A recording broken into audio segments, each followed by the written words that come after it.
शाही मिजाशीने दरवळणाऱ्या मोगली ऐश्वर्याने झगमगणाऱ्या लाल महालावर अवकळा पसरली होती.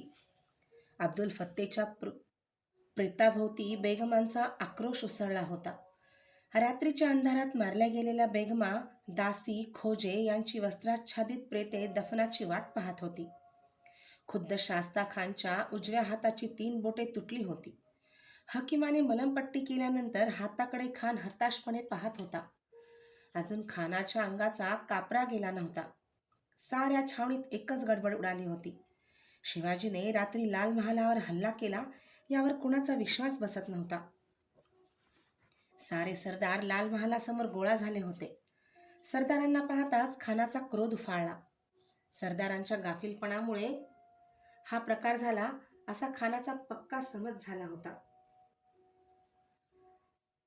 शास्ता खान खुद्द औरंगजेबाचा रिश्तेदार आता थोट्या हाताने औरंगजेबासमोर कोणत्या तोंडाने जायचे याचा शास्ता खानाला विचार पडला होता. आपल्या मुलाचे बेगमांचे दफन करून शास्ता खान लाल महालात आला. रात्र पडू लागली तसा त्याचा धीर सुटू लागला. सारी रात्र त्याने आणि लाल महालाने जागून काढली. खानाची फौज कोंढाण्याजवळ येताना दिसताच राजांनी इशारत दिली. फौज फारशी नव्हती. राजांनी गडाचे दरवाजे उघडेच ठेवायला सांगितले. तटावर कोणी माणूस दिसत नव्हता. गडावर भगवे निशाण फडकत नव्हते. मोकळे दरवाजे आणि निर्मनुष्य तट पाहून खानाचे सैन्य पुढे झेपावले. शिवाजी गड सोडून पळून गेला असाच त्यांचा समज झाला. क्षणाक्षणाला खानाचे सैन्य पुढे सरकत होते. आघाडीच्या हत्तीवर मोगली ध्वज फडकत होता. खानाचे सैन्य गडापाशी येऊन भिडले. वाट भरून सैन्य वर येत होते आणि अचानक हर हर महादेवच्या गर्जनेने कोंढाणा भरून गेला. खानाच्या सैन्याने वर पाहिले. त्यांचा डोळ्यांवर विश्वास बसेना. गडावर भगवा ध्वज फडकत होता. तोफांचे आवाज, धुरांचे ढग उठू लागले. आघाडीचा हत्ती तोफेच्या गोळ्यात सापडला. तोफा सारख्या धडाडत होत्या. बिथरलेल्या घोड्यांच्या टापांखाली मोगल सैन्य सापडले होते. खानाच्या सैन्याची दुर्दशा उडून गेली. माघार येईपर्यंत निम्मी फौज हकनाक बळी पडली. खानाच्या सैन्याने कशीबशी माघार घेतली. तोच गडाच्या दरवाजातून घोडदळ बाहेर पडताना नजरेत आले. खानाच्या सैन्याचा उरलासुरला धीर सुटला आणि फौज जीव घेऊन पळत सुटली. राजे हा विजय समाधानाने गडावरून पाहत होते. शिवाजीराजांच्या पाठोपाठ गेलेल्या सैन्याची दाणादाण झाल्याची वार्ता पुण्यात आली. शास्ता खान ते ऐकून पुरा धास्तावला. आता त्याचा कुणावरही विश्वास राहिला नव्हता. तो म्हणाला, गनीम खाशा डेऱ्यापर्यंत येतो कोणी वजीर हुशार नाहीत, कोणी खबरदार नाहीत. अवघे फितव्यात मिळाले. आज त्या शिवाजीनं बोटं तोडली, उद्या मागती येऊन शिर कापून नेईल.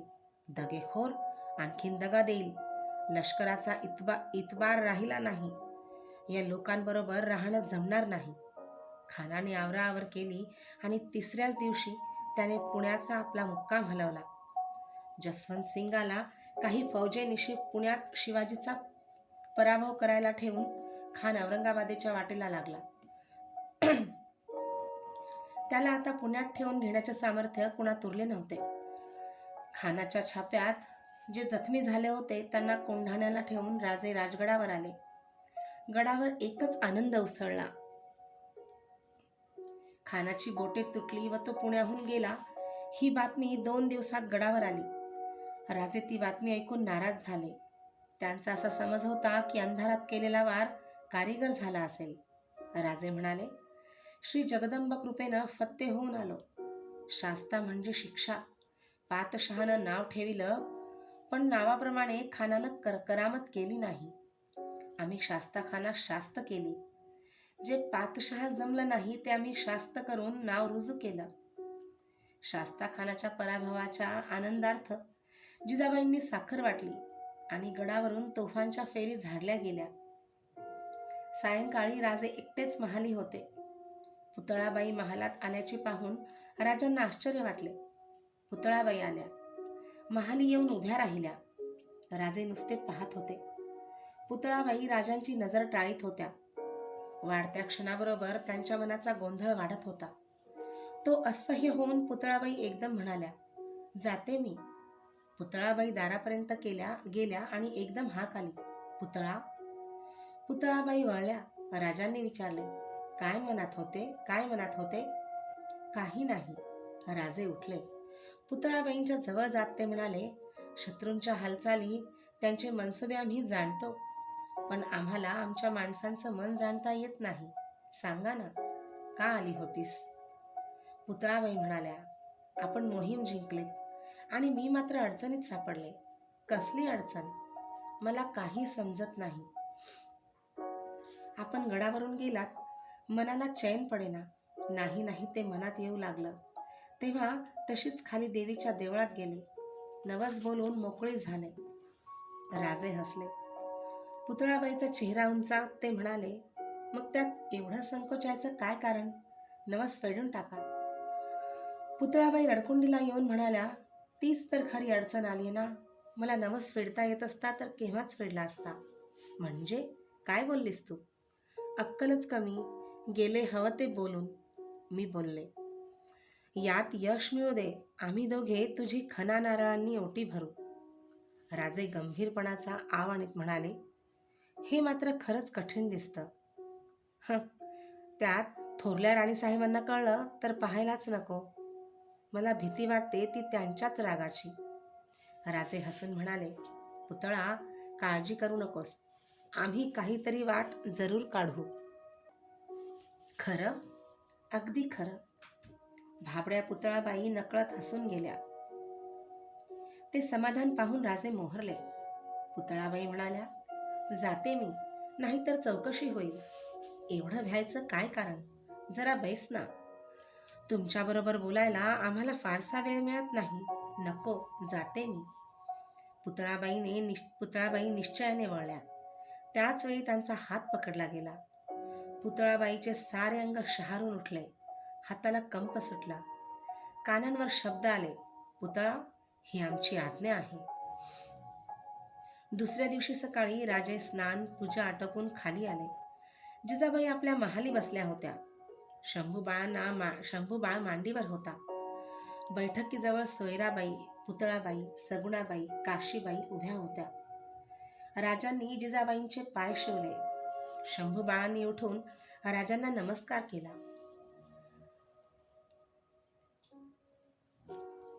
शंभूबाळांना जवळ घेत राजांनी विचारले, मासाहेब, इथं तर सारेच जमलेत. काय बेत? अरे बेत कसला, तू आलास. तशाच मुली पाया पडायला आल्या होत्या. मग काही हरकत नाही, राजे म्हणाले. आबासाहेब, शास्ताखानाची बोटं तुटली. शंभूबाळाने विचारले. हो. तुम्ही तोडली? हो. मग त्याला मारलंच का नाही? राजे हसले. ते म्हणाले, आम्हाला जमलं तेवढं केलं. तुम्ही मोठे झालात की उरलेलं काम करा. मासाहेब, आम्ही मोहीम फत्ते केली, पण एक काम मागे राहून गेलं. कसलं? खानावर चालून जाताना, गड सोडताना आम्ही देवीला नवस केला की काम फत्ते झालं तर खना नारळांनी जोडीनं ओटी भरू. मग बाबा, उगीच दिरंगाई नको. आज शुक्रवार आहे खरा, संध्याकाळीच जाऊन ओटी भरून या. पुतळाबाई उभ्या जागी लाजल्या होत्या. त्या राजांची नजर टाळत होत्या. 2 प्रहरी राजे सोयराबाईंना म्हणाले, संध्याकाळी पद्मावती माचीवर जायचं ना? खरं सांगू? सोयराबाई म्हणाल्या, गड चढणं उतरणं नको वाटतं, धाप लागते. तसं काही खास कारण नाही ना? चला, काहीतरीच तुमचं. राजे म्हणाले, ठीक आहे, आम्ही धाकट्या राणीसाहेबांना घेऊन जाऊ. संध्याकाळी राजे पुतळाबाईसह गडाखाली माचीवर उतरले. पूजा साहित्य घेऊन मनोहारी मागे उभी होती. राजांनी आणि पुतळाबाईंनी देवीची ओटी भरली. पुतळाबाईंचा आनंद मनात समावत नव्हता. धाकट्या राणीसाहेबांना एवढे आनंदी कुणी पाहिले नव्हते. कुणाला त्या आनंदाचे कारण कळत नव्हते. शास्ताखानाच्या छाप्यानंतर 8 दिवसात राजांनी कोकणाची मोहीम काढली. राजापूर, कुडाळ, वेंगुर्ला हे मुलूक जिंकून नवे कौल आश्वासनपत्रे देऊन राजांची स्वारी थेट बांद्यापर्यंत गेली. पावसाळा सुरू झाला. मोगली फौज महाडपर्यंत आल्याची बातमी आली आणि राजे माघारी वळले. या मोहिमेत आर्थिक लाभ झाला नसला तरी कुडाळ सावंतांच्या मुलुखाचा बंदोबस्त व कोकण प्रांतातले राजाचे वर्चस्व वाढले. एवढे यश पदरात घेऊन राजे भर पावसाळ्यात राजगडाला आले. शास्ता खानाने 3 वर्षात शिवाजीराजांचा पुणे मुलूख जवळजवळ उद्ध्वस्त केला होता. गावे परागंदा होऊन कोकणाच्या आश्रयाला गेली होती. शास्ता खान गेला तरी पुण्यात जसवंत सिंग आपल्या सैन्यासह तळ देऊन होता. त्यामुळे तो मुलूख सुरक्षित नव्हता. कोकण अस्थिर असल्याने कोकणाचाही म्हणावा तसा वसूल येत नव्हता. मोगली फौजेने प्रजेची केलेली ससेहोळपट, राज्यावर बसलेल्या लढाईचा अखंड ताण, पागा आणि शिलेदार यांचा वाढता ताण यामध्ये राजाची परिस्थिती मोठी बिकट झाली होती. हा खर्च भरून काढण्यासाठी कुठेतरी मोहीम आखणे जरूर होते. प्रधानांनी सल्ला दिला, कर्नाटकात गेल्यास फायदा होईल. राजांनी नकारार्थी मान हलवली. ते म्हणाले, आदिलशाही आमच्या बाबत निर्धास्त बनली आहे. हा सलोखा राखणं आवश्यक आहे. आज ना उद्या शास्ता खानाच्या पराभवाचा सूड उगवण्याकरिता मोगल चालून येतीलच. त्यावेळी आदिलशाहीचं वैर आम्हास झेपणार नाही. मग यातून उपाय? जिजाबाईंनी विचारले. त्याची काळजी आताच कशाला? राजे म्हणाले, जगदंबा आमच्या पाठीशी आहे. तिच्यावर आमचा विश्वास आहे. ती आम्हाला निश्चित मार्ग दाखवील. बहिर्जी नाईक आल्याची वर्दी आली. राजे म्हणाले, चला आता आणखी काय बातमी आली ती ऐकू. बहिर्जीने येऊन मुजरा केला. राजांनी विचारले, काय बहिर्जी, जसवंत सिंग काय म्हणतात? बहिर्जी म्हणतात, जसवंत सिंग तळ उठवील असं वाटत नाही. उलट जसवंत सिंग फौजफाटा गोळा करीत आहे. राजांनी निश्वास सोडला आणि काय नाही. राज भेटलं तो माणूस विचारतोय, ह्या फौजफाटा कवा हलणार? लोक लय कटाळल्यात. खरं आहे बहिर्जी, तू थांब, तुला कामगिरी सांगायची आहे. राजांनी सर्वांकडे नजर टाकली आणि ते म्हणाले, ज्या मोगल सैन्यानं आम्हास त्रास दिला त्याचा खर्च आम्हाला मोगलांकडूनच भरून काढला पाहिजे. पाहू, काहीतरी मार्ग सुचेल. दुसऱ्या दिवशी सकाळी राजे बराच वेळ बहिर्जीशी बोलत होते. 2 प्रहरी बहिर्जी गडाखाली उतरताना दिसला. पावसाळा सरला, थंडी पडू लागली. गड पहाटेच्या धुक्यात भिजू लागला. राजे संभाजीराजांच्या सहवासात कुटुंब परिवारात दिवस काढत होते. एके दिवशी सायंकाळी राजे संभाजी बाळांसह गडावर फेरफटका करीत असता महम्मद सईस तेथे आला. महम्मद सईस राजांच्या खास अश्वशाळेचा प्रमुख. राजांनी विचारले, महम्मद, का आलास? हुजूर, विश्वासाची तब्येत नासाज आहे. काय होतं? बुखार आहे. केव्हापासून? कालपासून. वैद्यांनी दवा दिला पण गुण नाही. आज बिमारी जास्तच वाढली आहे. गवत खातो? जी नाही. पाणी? प्याला. चलबिचल आहे? धापतो? पडून आहे सरकार. आम्ही पागीत येतो, तू चल पुढं. विश्वास म्हणजे राजांचा आवडता घोडा. सदैव मोहिमेत विश्वास असायचा. तोच विश्वास बिमार असल्याचे ऐकून राजे चिंतातूर झाले. दिवस मावळायला आला. संभाजीराजांना वाड्याकडे पाठवून राजे सरळ पागेकडे गेले. गडाच्या मोहन बुरुजापाशी अश्वशाळेची इमारत होती. अश्वशाळेची इमारत चौसोपी असून मध्ये एक प्रशस्त चौक होता. चारी बाजूंनी तबेले होते. राजांच्या खास घोड्यांसाठी ती इमारत बांधली होती. मधल्या चौकात चंदी, रातब, डंका, निशाण वगैरे ठेवण्यासाठी एक टुमदार इमारत होती. प्रत्येक घोड्याच्या ठाणामध्ये कमरेपेक्षा उंच भिंत होती. पागेच्या दरवाजाजवळ आतल्या बाजूला एक सुबक विहीर होती. पागेच्या प्रथम देवडीत खांबाला बांधलेले माकड कट्ट्यावरून पागेत हालचाल पाहत होते. शेजारी बांधलेला एक देवडीच्या कट्ट्याला अंग घाशीत होता. शेजारी बांधलेला एडका देवडीच्या कट्ट्याला अंग घाशीत होता. राजे पागेत आले तेव्हा मशाली पेटल्या होत्या. पागेतले सारे चाकर अदबीने मुजरे करत झाले. राजांच्या बरोबर महादेव तानाजी होते. राजांचा आवाज ऐकताच राजांची आवडती घोडी तुरंगी, इंद्रायणी, गजरा, रणभीर, कृष्णी उभ्या जागी खूर आपटू लागली. ठाण्याच्या बाहेर तोंड काढून फुरफुरू लागली. राजे बागेत आले की सर्वांवरून हात फिरवत असत, पण राजांनी आज कुणाकडेही पाहिले नाही. सरळ विश्वासाच्या तबेल्याकडे गेले. तबेल्याजवळ अश्ववैद्य महम्मद उभे होते. राजांनी विश्वासकडे पाहिले. विश्वास तबेल्यात पडून होता. आजूबाजूला माणसांची वर्दळ असूनही ते उंदे जनावर गवतावर झोपून होते. विश्वास एवढा आजारी असेल असे राजांना वाटले नव्हते. ते तबेल्याचा कट्टा झटकन चढून गेले. त्यांनी हाक मारली, विश्वास. विश्वासचे कान हलले. तो जागच्या जागी फुरफुरला आणि त्याने पडल्या जागेवरून राजांकडे पाहिले. राजांनी वैद्यांना विचारले, काय झालं विश्वासला? ताप आहे महाराज, बरा होईल ना? औषधं दिलीत राजे, बरा होईल ना? महाराज, जनावरांच्या आजाराचं काही सांगता येत नाही. सकाळपर्यंत उभा होता, काळजी वाटली नाही. 2 प्रहरी झोपला. उभ्या जनावरांच्या रोगाची काळजी वाटत नाही, पण जनावर पडलं की काळजी वाटते. हा विश्वास उभा व्हायला हवा. राजे ऐकत होते, पण डोळे विश्वासवर खिळले होते. राजे विश्वास जवळ गेले, बसले. त्यांचा हात विश्वासच्या चेहऱ्यावरून फिरत होता. राजांच्या डोळ्यात पाणी होते. राजे, तानाजी म्हणाला, रात्र झाली, तुम्ही जावा, आम्ही बसतो. राजांनी वर पाहिले. ते म्हणाले, तानाजी, जाऊनही चैन पडायचं नाही. असं उंद जनावर मिळायचं नाही.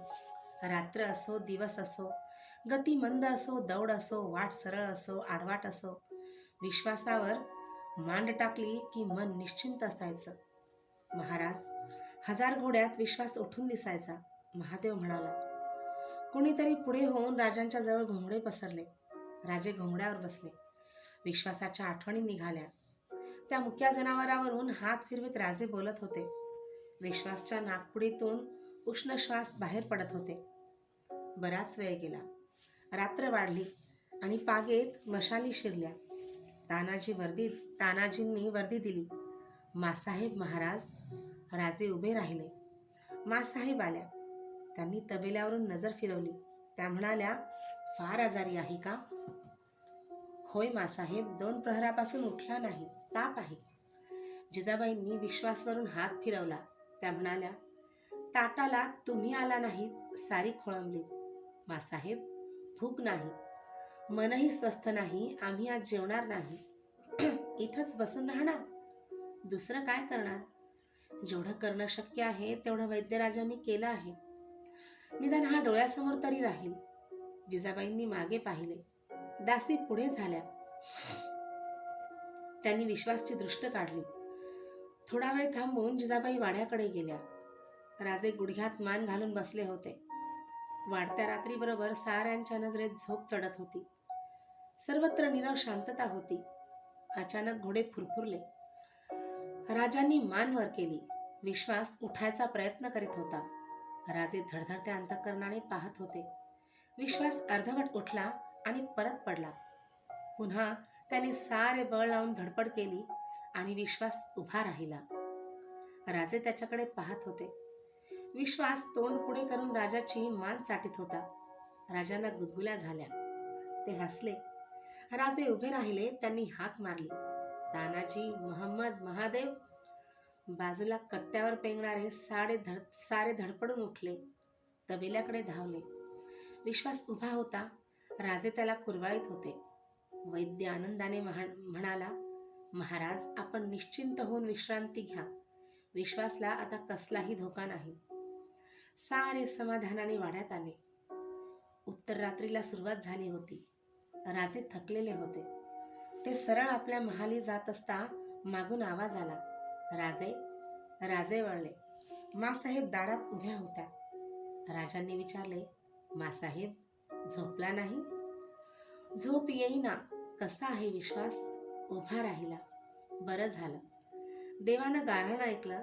विश्रांती घ्या. सारे महालात आले. समयी तेवत होती. राजे पलंगावर झोपी गेले. काही वेळ गेला. राजांच्या डोळ्यात झोप उतरत होती. तोच त्यांना जाग आली. त्यांनी पाहिलं, कुणी तरी समयीच्या ज्योती शांत करीत होते. कोण? मी मनोहारी. आणि राणीसाहेब कुठं आहेत? झोपल्यात. मनोहारीने समया शांत केल्या. एक ज्योत मंदपणे जळत होती. राजे म्हणाले, दार ओढून घे आणि तू जा. पावलांचा आवाज उठला. दार ओढून घेतल्याचा आवाज झाला आणि महालात शांतता पसरली. सकाळी जेव्हा राजे स्नानपूजा आटोपून महालात आले तेव्हा सोयराबाई राणीसाहेब महालात उभ्या होत्या. राजांनी विचारले, राणीसाहेब, शंभूबाळ कुठं आहेत? ते आपल्याच वळणावर गेलेत. सकाळी उठले आणि समजताच बागेत गेलेत. दूध प्यायलाही अजून आले नाहीत. बाळराजांनाही आता कळू लागलं. म्हणायचं, हो, पण आपल्या ह्या छंदापायी काल साऱ्यांना उपवास घडला. आमचं सोडा, पण मासाहेबांकडे तरी पाहायचं होतं. राजे हसले. म्हणाले, पण आम्हीही उपाशीच होतो ना. त्याऐवजी येऊन जेवून गेला असतात तर काय बिघडलं असतं?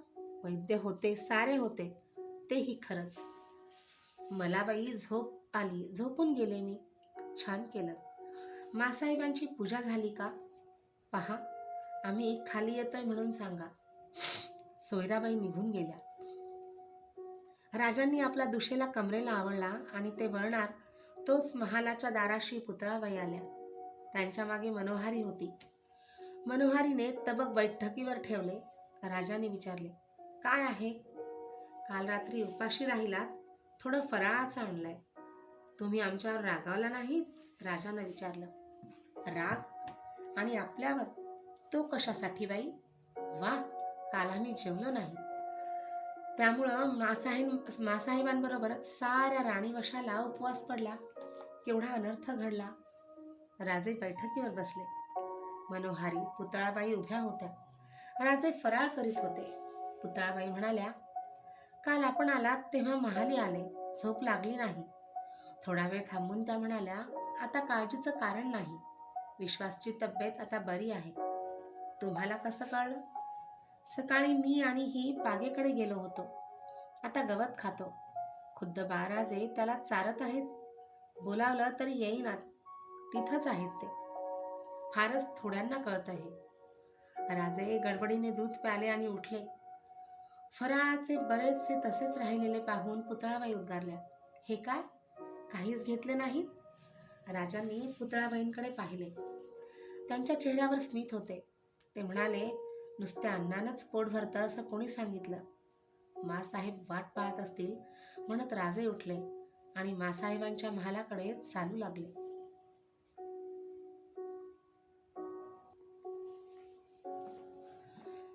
दोन प्रहरच्या वेळी येसाजी, तानाजी, नेताजी राजगड चढत होते. पायातल्या वाहना करकरत होत्या. देवीच्या देवळात जाऊन तिघांनी देवीला वंदन केले आणि तिघे देवळाबाहेरच आले. नेताजी म्हणाला, तानाजी, राजांनी काहीतरी मोठा बेत आखलेला दिसतो. तानाजी म्हणाला, मला बी तसंच वाटतंय. राजांनी सारी फौज गोळा केली या. साऱ्यासनी वर्द्या सुटल्यात. कालच राजांच्या बरोबर आम्ही खालच्या तळावर जाऊन आलो. राजांनी जातीनं सारी छावणी बघितली.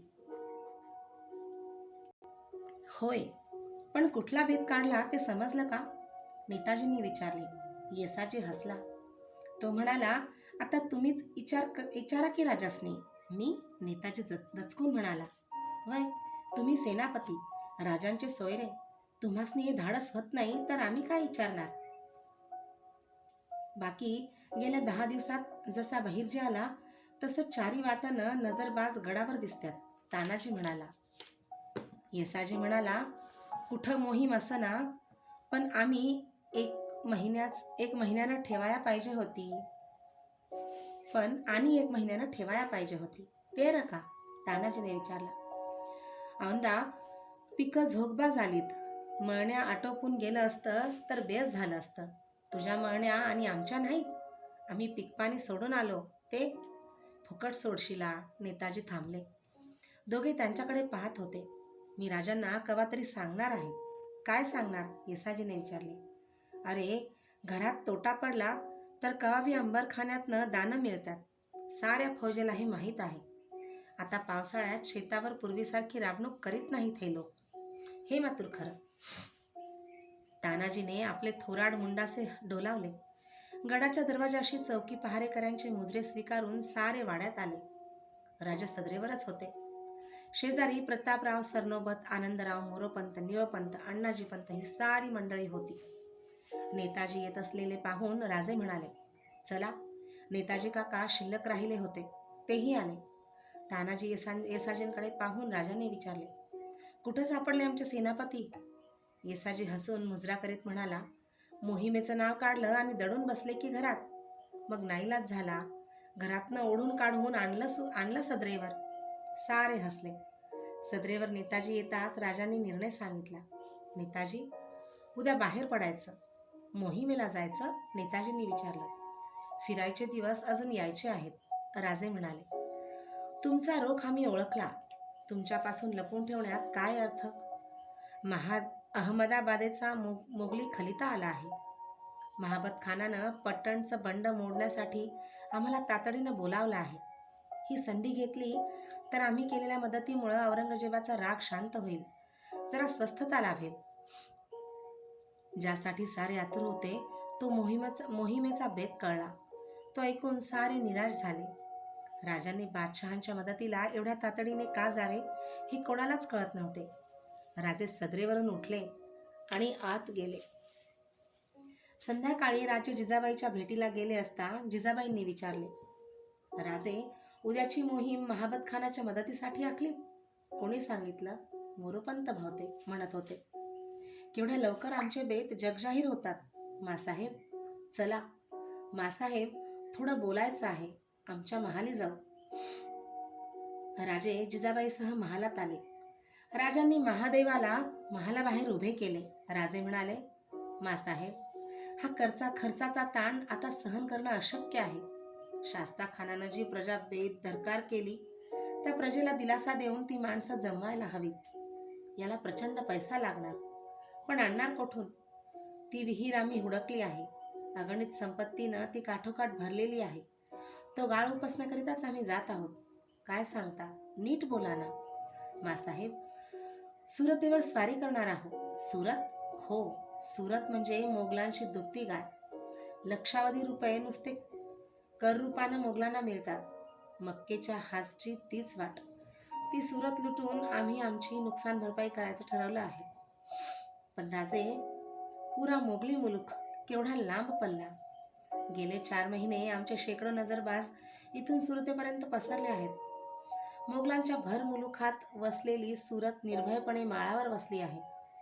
तिला तट नाही, शिबंदी नाही. मोगली राज्याच्या वेढ्यात सुरक्षित असलेली सुरत खास उद्यानात वावरणाऱ्या निर्भय राजपुत्रीसारखी नांदते आहे. शत्रूचं भय तिच्या स्वप्नातही नाही. पण कोणी आडवं आलं तर? कोणी येणार नाही. शहजादा मुअज्जम औरंगाबादेला आमच्या स्वारीला तोंड देण्याची तयारी करीत आहे. तशी आम्ही हूल उठवली आहे. गोव्यावरच्या आमच्या स्वारीच्या बातमीनं पोर्तुगीज भ्याले आहेत. आदिलशाही आपला मुलूक सांभाळण्यासाठी जागरूक होऊन बसली आहे आणि खुद्द मोगलांच्या मदतीला आम्ही इमानी सरदार जातो आहोत. हे कळल्यावर कोण अडवं येणार? धन्य आहे तुमची. खुद्द घरच्यांना सुद्धा कसला पत्ता लागू देत नाही बिचारे तुमचे सेनापती. त्यांच्यावर देखील अविश्वास? गैरसमज होतोय मासाहेब.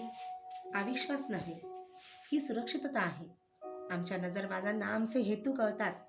आज खुद्द सुरतेत आमचे नजरबाज हिंडत आहेत. आमची वाट पाहत आहेत. आमची संगमेश्वरी जहाज आज सुरतेच्या आसपास जाण्याची तयारी करीत आहेत. मोहिमेचा अंदाज चुकला तर यश कसं मिळणार? उलट एकट्यानंच आपल्या सर्व जबाबदारीवर मोहीम आखताना त्याच्या मनावर किती ताण पडतो हे आम्हीच जाणतो. जीवाला जीव देणारी ही माणसं, ही हजारो माणसं आमच्या शब्दांवर प्रेमानं बाहेर पडतात. त्यांच्या जबाबदारीनं जीव वारेमोल बनतो. जिजाबाई उठल्या. राजांना म्हणाल्या, जीवाला सांभाळा. मोहीम फत्ते करून माघारी सुखरूप या. मासाहेब, आम्ही हे यश असं मिळवू की याला तोड राहणार नाही. मोगली फौजांच्या 4 मोहिमांचा खर्च या एका मोहिमेत मिळवू. जेव्हा आम्ही परत येऊ तेव्हा आणलेल्या अगणित संपत्तीनं साऱ्यांचे डोळे दिपून जातील. आमची ताकद शतपटीनं वाढेल. मासाहेब, आमचं स्वागत करताना तुमच्या चेहऱ्यावर दिसणारा आनंद आजही आम्ही पाहत आहोत. जिजाबाई शिवरायाच्या पाठीवर हात ठेवला. आणि म्हणाल्या. दोघे महालाबाहेर आले. जिजाबाईंनी शिवबाच्या पाठीवर हात ठेवला. दोघे महालाबाहेर आले. महादेव उभा होता. जिजाबाईंनी विचारले, महादेव महादेव घेणार ना बरोबर? तो तो म्हणजे आमची सावलीच बनलाय, त्याला सोडून कसं चालेल? दुसऱ्या दिवशी पहाटे कुचाचा नगारा दुमदुमला. तुताऱ्यांचे आवाज, शिंगांचे आवाज होऊ लागले. राजांनी जिजाबाईंचा निरोप घेतला. भल्या थंड वेळी राजे सर्वांसह गड उतरले. राजांची 8,000 फौज दौडू लागली. राजांनी आपल्या फौजेनिशी सरळ त्र्यंबकेश्वर गाठले. तेथे देवदर्शन करून राजे पुढे निघाले. ठाई ठाई वाटाडे आडवे येत होते. पुढचे वाट दाखवित होते. जव्हार मार्गे राजे सुरतेकडे कूच करीत होते. दिवस रानात विश्रांती व रात्रीचा प्रवास. यामुळे राजांच्या मजलीची कुणाला नोंदही झाली नाही.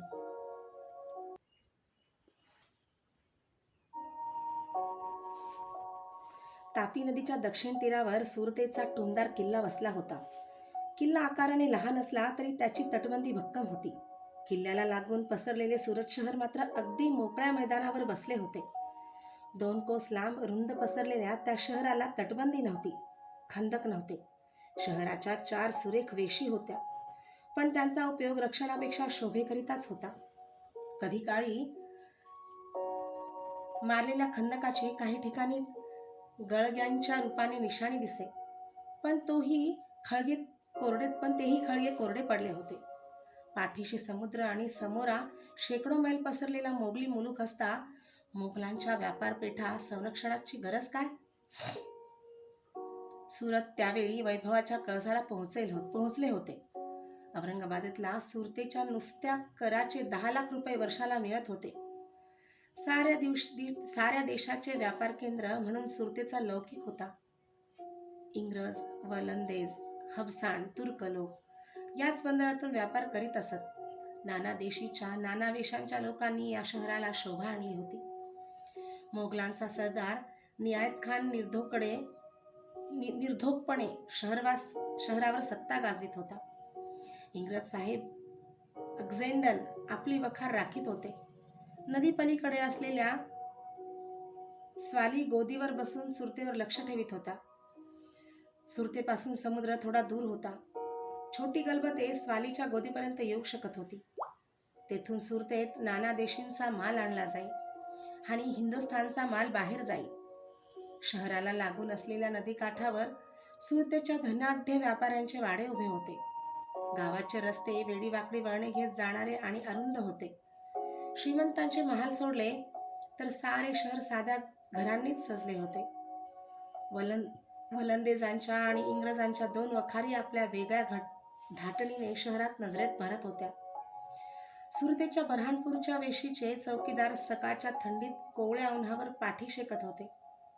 रात्रीचा गारवा अजून अंगातून गेला नव्हता.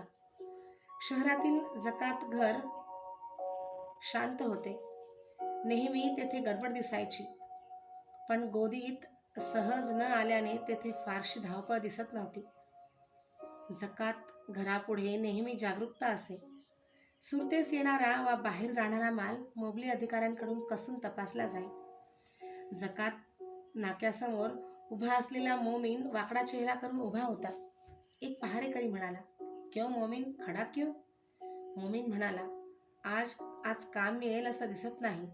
अरे, दररोज काम कुठलं? आज सगळा थंडा कारभार आहे. गोदीवर जा. कालच जाऊन आलो. पण गोदीत एक गलबत नाही. पोट भरायसाठी मुलूक सोडून आलो, पण नशिबात उपवास. काम मिळणार कसं? पहारेकरी हसले आणि मोमीन सावकाश वळला. सुरतेतल्या इंग्रजांच्या वखारीजवळ असलेल्या छपरी बाहेर बाबूल घोड्याला नाल मारित होता. बाबूल तसाच पोटा पाण्याचा धंदा शोधित सुरतेत 5 महिन्यांपूर्वी आला होता. साहेबांनी त्याच्या कामावर खुश होऊन त्याला वखारीजवळ छपरी घालून दिली. बाबूल जनावराला नाल ठोकीत होता. मोत्तद्दार आणि दोघे शेजारी उभे होते. त्याच वेळी रस्त्यांच्या चाकांवर खडखडाट ऐकू आला. बाबूलने वळून पाहिले. वखारीतून घोड्यांचा चौकडा बाहेर पडित होता. ऑक्झेंडन साहेब चौकड्यात बसला होता. चौकड्यामागे तांबडा गणवेश केलेले 2 सेवक उभे होते. गाडीवरच्या खिळ्यावर चांदीचे पत्रे मढवलेले होते. साहेब येताना पाहून बाबूल हातचे काम टाकून उभा राहिला. गाडी समोर येताच त्याने सलाम केला. साहेब हसला आणि गाडी पुढे गेली. मोत्तद्दार म्हणाला, अरे बाबूल, लवकर आटप ना, जनावर अवघडलं. झालंच की, एकच नाल राहिला. म्हणून बाबूल कामाला लागला. मोत्तद्दाराने विचारले, अरे बाबूल, इथं एक भिकारी होता, तो कुठं गेला? बाबूलने चमकून वर पाहिले आणि विचारले, कोणता? अरे तो इथं तुझ्या छपरीसमोर भीक मागत बसायचा. तो फाटके गलिच्छ कपडे घातलेला आणि हातात एक वेळूची काठी आणि कटोरा घेतलेला.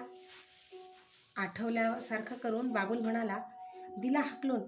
गरीब म्हणून जागा दिली तर साला माझेच नाल चोरू लागला. मोत्तद्दार हसला. तो भिकारी 4 महिन्यात साऱ्यांच्या परिचयाचा झाला होता. सारे शहरभर दिसायचा. अलीकडे कुठे त्याचे दर्शन झाले नव्हते. शेवटचा नाल ठोकून बाबूलने मानवर केली.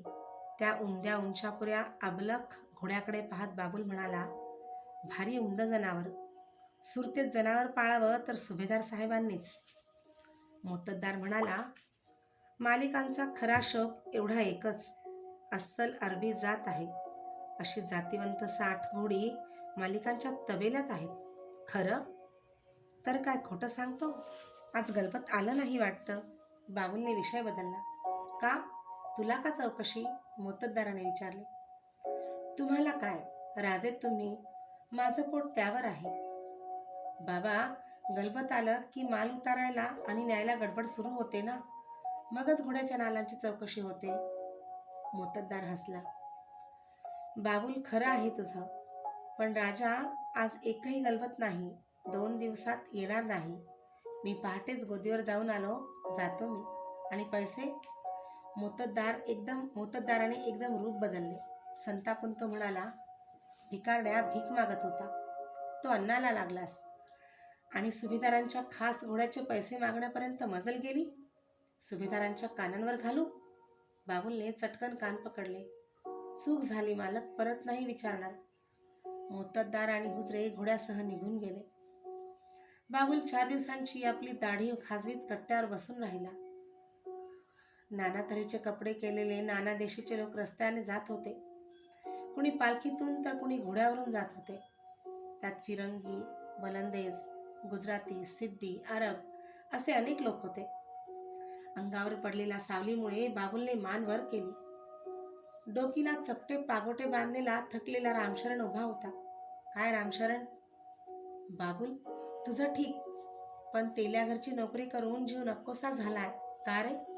अरे बाबा, फिरणारा बैल बघून देखील डोकं फिरतं. झोपेत सुद्धा मी फिरतो. रामशरणने इकडे तिकडे पाहिले आणि तो म्हणाला, वीरजी, होराचा गलबताचा माल तयार झाला आहे.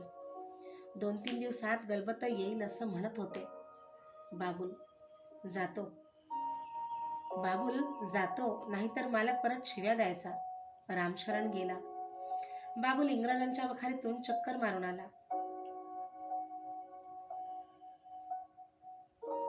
2 प्रहराच्या वेळी सुरतेच्या शांत रस्त्यावरून 2 स्वार भरधाव वेगाने सुभेदारच्या हवेलीकडे जाताना दिसले.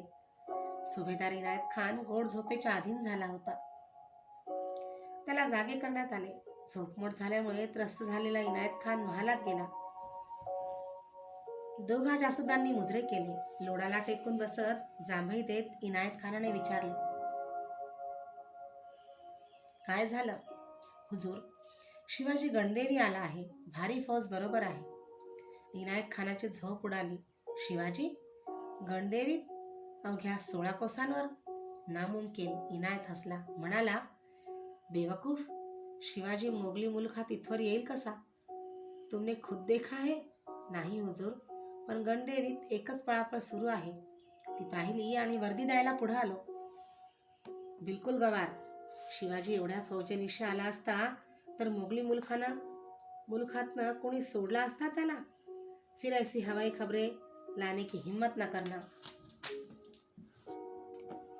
जासूद बाहेर गेले आणि शिवाजीची कुणकुण लोकात पसरू लागली. सायंकाळी दुसरी बातमी येऊन थडकली. शिवाजी सुरतेपासून अवघ्या 2.5 कोसांवर उधण्याला आला. इनायत खान विचारात पडला. पाठोपाठ आणखी एक स्वार सुरतेत येऊन दाखल झाला. त्याने इनायत खानाला बातमी दिली, हुजूर, कोणीतरी मोठा सरदार मोगली फौजांना कुमक करण्यासाठी अहमदाबादेला जात आहे. इनायत खान त्या बातमीने खुश झाला. पण शहरात चिंतेचे वातावरण पसरले होते. शहरात तिकटीवर लोक जमून कुजबुजत होते.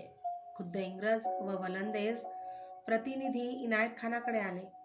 त्यांनी शहर सोडून स्वालीच्या गोदीवर जाण्याची आज्ञा मागितली. इनायत खान म्हणाला, एरवी व्यापार करायला तळ देता आणि संकट आलं की पळून जायचा विचार करता. तुम्ही मूर्खपणानं शहर सोडलं तर शहराचं काय हालत होईल. तुम्हाला माझ्याप्रमाणे शहर सोडता येणार नाही. पण हम कुछ उजर सुनना नहीं चाहते. इनायत खान हसला. शिवाजी आलेला नाही, आमच्याकडे खास बातमी आली आहे. मोगल फौजेचा मराठा सरदार आपली फौज घेऊन अहमदाबादेला जात आहे. फिकर की कोई जरूरत नहीं. इनायत खानाने आपला जासूद उधण्याकडे पिटाळला. त्याने आलेल्या मराठा सरदाराचा निरोप पाठवला. आपको सूरत दाखल होने की जरूरत नहीं. तुमच्या आगमनामुळे प्रजा घाबरली आहे. तरी तुम्ही परस्पर अहमदाबादेला जावं. सुभेदाराकडून बाहेर पडलेल्या इंग्रज प्रेसिडेंटाने व विलंदेज प्रमुखांनी विचारविनिमय केला. आपले 2 जासूद उधण्याला खरी परिस्थिती पाहण्यासाठी पाठवले आणि सुरक्षितता म्हणून इंग्रज व वलंदेज वखारीतील बायका मुले स्वालीच्या गोदीवर पाठवून दिली. रात्री वलंदेजांचे पाठवलेले हेर परत आले. इनायत खानाने पाठवलेले जासूद गिरफ्तार केला गेला होता. पण चौकशी करून त्यालाही सोडून देण्यात आले. आलेला सरदार दुसरा कोणी नसून खुद्द शिवाजी आहे ही हेरांची खात्री होती. कारण राजापूरच्या हल्ल्याच्या वेळी दोघांनीही शिवाजीला पाहिलं होतं. आता कोणाला शंका राहिली नव्हती. इंग्रज व वलंदेज सुभेदारांकडे धावले. सुभेदार संतापला. कोण आणतं असल्या खोचड बातम्या? ऑक्झेंडन म्हणाला, सुभेदार जरा होशमध्ये या. तुमचा जासूद शिवाजीने गिरफ्तार केला आहे. शिवाजीच आलेला आहे याची आम्हाला खात्री आहे. आमच्या वखरीनं व शहराचं रक्षण करणं आमच्या वखरीचं व शहराचं रक्षण करणं हे तुमचं कर्तव्य आहे. वेळ फार थोडा आहे. इंग्रजांचं हे थंडपणाचं भाषण ऐकून इनायत खानाचा दाढीवरचा हात सुटला. खरंच शिवाजी आला? तिघे विचार करीत असताच घोड्याच्या टापांचा आवाज आला. घोडा सुभेदाराच्या महालासमोर थांबला. सेवक धावत आला. हुजूर, शिवाजीचा वकील आला आहे. तिघेही भयचकित होऊन उभे राहिले. वकील आत आला. त्याने अदबीने शिवाजी राजांचे पत्र पुढे केले. खानाने पत्र उघडले. त्याचे हात थरथरत होते. पत्रात लिहिले होते, उद्या दुपारी सूर्य मस्तकावर येण्याच्या आधी शिवाजीराजे सुरतेत पोहोचत आहेत. तेव्हा तुम्ही स्वतः आणि शहराचे धनाढ्य व्यापारी बहरजी बोहरा, हाजी कासम आणि हाजी सय्यद बेग यांनी राजांना भेटून खंडणी निश्चित करून घ्यावी. नाहीतर शहरावर आग आणि तलवार चालवू. इंग्रजांनी व वलंदेजांनी एक वेळ तिरस्काराने इनायत खानाकडे पाहिले आणि ते आपल्या वखारीकडे निघून गेले. भल्या पहाटे इनायत खान आपल्या बायका मुलांसह आणि जडजवाहीर घेऊन किल्ल्याच्या आश्रयाला गेला. सुभेदार आपल्या रक्षकांसह पळाल्याचे कळता श्रीमंत व्यापारी जीव वाचवण्यासाठी किल्ल्याकडे धावत सुटले. मोठमोठ्या रकमांची लाच घेऊन इनायत खानाने त्यांना किल्ल्यात घेतले. सुभेदार पळाला. व्यापारी पळून गेले. शहरात एकच हाहाकार उडाला. जायचं झालं तरी जायचं कुठून? जायचं कुठं? पाठीशी नदी आणि समुद्र होता. तोंडासमोर 8 हजारांची छावणी पसरली होती. राजांचा तळ बसताच सर्व बाजूंनी चौकी पहारे बसले होते. सुरतेतून बाहेर पडणे अशक्य बनले होते. इंग्रजांनी आपल्या वखारींचा बंदोबस्त वाढवला आणि येईल त्या प्रसंगी वखारीचे संरक्षण करण्याच्या तयारीने ते उभे ठाकले. वखारीच्या तटांवर 4ही बाजूंना तोफा तयार दिसू लागल्या. सुरतेतले गोरगरीब बोचकी पाठीला लावून पळत होते आणि त्याच वेळी इंग्रजांच्या तुतारीच्या आवाजाने साऱ्यांचे लक्ष वेधून घेतले. खुद ऑक्झेंडन आपल्या 200 गोऱ्या शिपायांनीशी शहरातून दौड करीत होता. ते धारिष्ट पाहून साऱ्यांना अचंबा वाटला. काहींना परत धीर आला. शहरभर रूट मार्च करून इंग्रज परत वखारीत गेले. वखारीचे दरवाजे बंद झाले. शहराच्या वेशीतले चौकीदार भयचकित नजरेने वेशी बाहेर पाहणाऱ्या लोकांना पाहत होते. त्यात बाबुल, मोमीन, रामशरण ही तिक्कल पाहताच एका पहारेकऱ्याने विचारले, बाबुल, तुम्ही पळत सुटलास? मग काय करू, शिवाजी? अरे पण शिवाजी आला तर तुला काय करणार तो? एवढे मोठे लोक राहिले आणि तू जातोस? सबसे बडी जान प्यारी बाबा, शिर सलामत तो आमचं सोडा, पण शिवाजी आला तर पहिले मरणार तुम्ही. काय बोलतोस? खरं तेच सांगतो. सुभेदार इनायत खान बसला किल्ल्यात आणि तुम्ही वेशीत. तोंडावर उगीच शहर पळतय. जा जा, घाबरून पहारेकरी म्हणाला. तिघी वाटेला लागले आणि थोड्याच वेळात वेशीचे पहारेकरी पण दिसेनासे झाले. सूर्य आकाशात चढत होता. मध्यान्हीचा समय जवळ आला असता टापांचा आवाज कानांवर येऊ लागला. एखादा मोठा वळीव पाऊस आवाज करीत यावा तसा टापांचा अखंड नाद ऐकू येत होता. गावाबाहेरचे लोक विस्फारित नेत्रांनी समोर पाहत होते. झाडी ओलांडून येणारे घोडदळ नजरेत आले आणि वेशीवर उभे असलेले लोक ओरडत गावातून पळू लागले. 8,000 स्वारींनिशी शिवाजीराजे सुरतेच्या बऱ्हाणपूर वेशीजवळ आले. वेशीलगतच्या स्मशानभूमीपासून शहाबेगमेच्या बागेपर्यंत कोसाची छावणी पसरली होती. एका डेरेदार आम्रवृक्षाखाली एक पाल ठोकण्यात आली. बाकी सारी छावणी अगदी उघड्या पथारे थाटून उभी होती. राजे सुरतेकडे पाहत होते. अनेक बागांनी, उद्यानांनी सजलेल्या त्या सुरतेच्या मशिदीचे सफेद घुमट नजरेत येत होते. राजांच्या दिशेने बहिर्जी नाईक येत होता. त्याच्या पाठोपाठ सुरतेत बाबुल, रामशरण, मोमीन म्हणून वावरलेले विठोजी मांडके, अप्पा, रामोशी, अब्दुल कादर ही मंडळी येत होती. सर्वांनी राजांना जवळ येऊन मुजरे केले. राजाने विचारले, विठोजी, काय म्हणते सुरत? महाराज आपली वाट बघते आहे. काही विरोध व्हायचा नाही. कोण करणार? सुभेदार सकाळीच पळून गेला. इंग्रज आणि वलंदेज तेवढे वखारी सांभाळून आहेत. किती आहेत लोक? फार तर 200च्या आत बाहेर होतील. मोगली फौज? काही नाही. सुरतेत पहारेकरीही नाही. आम्ही निरोप पाठवला. राजे म्हणाले, त्यांची वाट पाहू. जर बऱ्या बोलानं व्यापारी खंडणी द्यायला राजी झाले तर सुरतेत लूट करायची आमची इच्छा नाही. संध्याकाळ झाली तरी सुरतेतून कोणी आलं नाही. बहिर्जी म्हणाला, ठीक आहे, नशीब त्यांचं. नेताजी पुढे झाले. राजे म्हणाले, नेताजी, तुम्ही 500 स्वार घेऊन शहरात जा. शहर फटका करून या. येताना दहशत बसावी अशी थोडी लूट करून या. त्याचं कदाचित शहाणपण शिकता का पहा मोरोपंत. मोरोपंत पुढे झाला. तुम्ही साहेबांना पत्र पाठवा. 3 लाख रुपयांची खंडणी मागा. त्यांना सांगा की आम्ही फक्त मोगलांच्या वैराने येथे आलो आहोत. आम्हास इंग्रजांना अथवा वलंदेजांना धक्का लावण्याची इच्छा नाही. असा मसुदा तयार करून कुडतोजी गुजरांच्याकडे द्या. ते साहेबांचा अंदाज घेऊन येतील. थोड्याच वेळात कुडतोजी गुजरांची तुकडी राजांचे पत्र घेऊन सुरतेला शिरली. बरोबर बहिर्जी नाईक होता. कुडतोजी बरोबर आलेला बहिर्जी पाहताच ऑक्झेंडनचे डोळे विस्फारले गेले. बाबुलच्या छपरीभोवती बसणारा भिकारी त्याने आपल्या चाणाक्ष नजरेने चटकन ओळखला. ऑक्झेंडनने पत्र वाचले. त्यांनी निरोप दिला, शिवाजीराजांना सांगा की आम्ही व्यापारी, आमच्याजवळ नगद रुपये नाहीत, पण मसाल्याच्या अथवा कापडाच्या रूपानं खंडणी घेण्यास राजा तयार असेल तर आम्ही जरूर देऊ. जोवर आमच्या मालाला अथवा वखारींना धक्का लागत नाही तोवर तुमचा राजा काय करतो याकडे आम्ही लक्ष देणार नाही. पण जर त्यांना आमच्याशी लढायचंच असेल तर उद्या येणार असाल तर आजच या, म्हणून निरोप सांगा. आम्ही वाट पाहतो.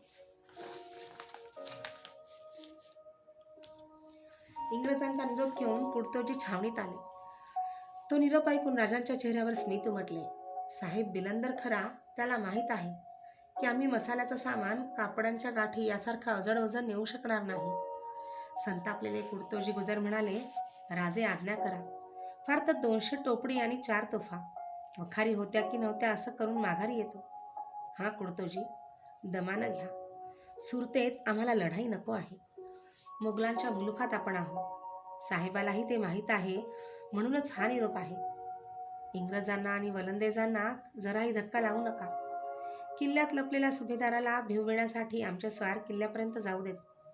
त्याला बाहेर पडू देऊ नका. उद्या पहाटेपर्यंत वाट पाहून लुटीस सुरुवात करा. मोरोपंत, गलबताचं काय झालं? गलबत गोदीवर आली आहे. छान. राजे पहा. राजांच्या मागे तळपती तलवार घेऊन उभ्या असलेल्या महादेवने सुरतेकडे बोट दाखवले. सूर्यास्ताच्या वेळी सुरतेवर धुराचे 2 स्तंभ उठले होते. राजे म्हणाले, नेताजी, कामगिरी सुरू केली असं दिसतं. सुरतेवर उठणाऱ्या धुराकडे सारे पाहत होते. रात्र पडू लागली. तसे बैलगाड्यातून भरलेले सामान छावणीकडे येऊ लागले. एवढ्या मोठ्या लष्कराच्या पोटापाण्याची सोय करण्यासाठी नाना तऱ्हेची भांडी, पिठांची गठडी बैलगाड्यातून जात होती. गवतांचे गाडेही त्यांच्या मागून दिसू लागले.